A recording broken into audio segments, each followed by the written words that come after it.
Yeah. There we go. Okay, we're in the middle of making our macaroni and cheese, and as you can see, what I've done is I like to do the dry ingredients first. See, you put all of your seasonings. You can see Italian seasoning. There's red pepper in there. The cheese is in there. The half-boiled macaroni and the shrimp is in there. And you just put all your dry ingredients together. And then my daughter and I, we crushed up some garlic. There's garlic in here. There's onion in here. You just can't see it because we did it so thin and so small. You can probably see up here. There's garlic and onion right there, okay? And then what we're going to do is we're going to do 1/2.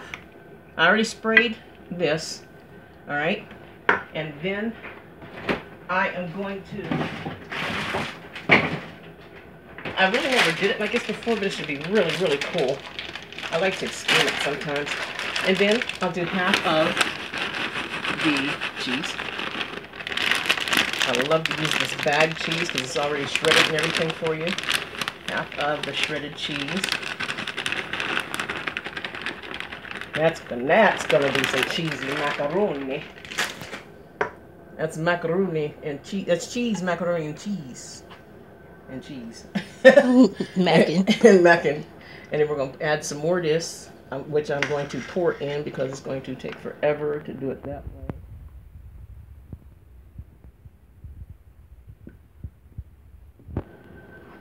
Be careful of your pan. Even though there's a lot left in my bowl, you can actually make the rest of this in the microwave and let your little kids or something eat it, or your husband or whatever, or your wife, depends on who's watching this, or whoever your partner is. Okay. Right, you know. There you go. The rest of this you can use for something else. All right.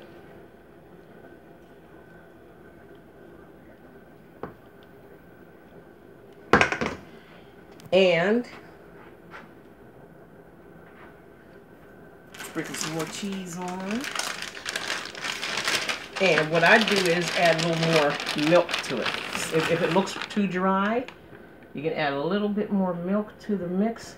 I like to add a little bit of milk so you can see it in the bottom of the pan. Okay, because it's going to boil. Let me get my milk. Okay, and you add just a, wait, let me get it. It's easier this way. Instead of using this big Schneider's milk container. I guess you could tell I like Schneider's. Alright. And you just add a little milk into it. Because I already made a roux. You didn't get a chance to see it. I made a roux of flour. Added a little bit of flour with some 3 or 4 eggs. And I scrambled it up and poured it in. So the roux's already in there. And you can see that on the bottom. Then we're going to put it in the oven. And we'll let you see what it looks like when we're done. This is it in the oven. If you're at the end of the process and it looks a little dry, just add a little bit more of your roux mixture so you can see how it's lined up there on the bottom. And happy cooking.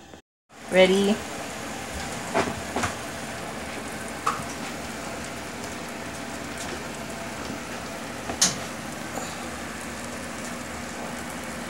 Look how nice that cooked up.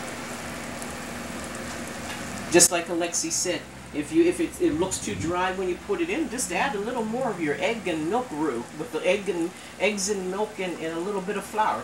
Just I cook with. I don't like cooking with recipes. What's it called? Freehand. Freehand. Right? Yep. There you go.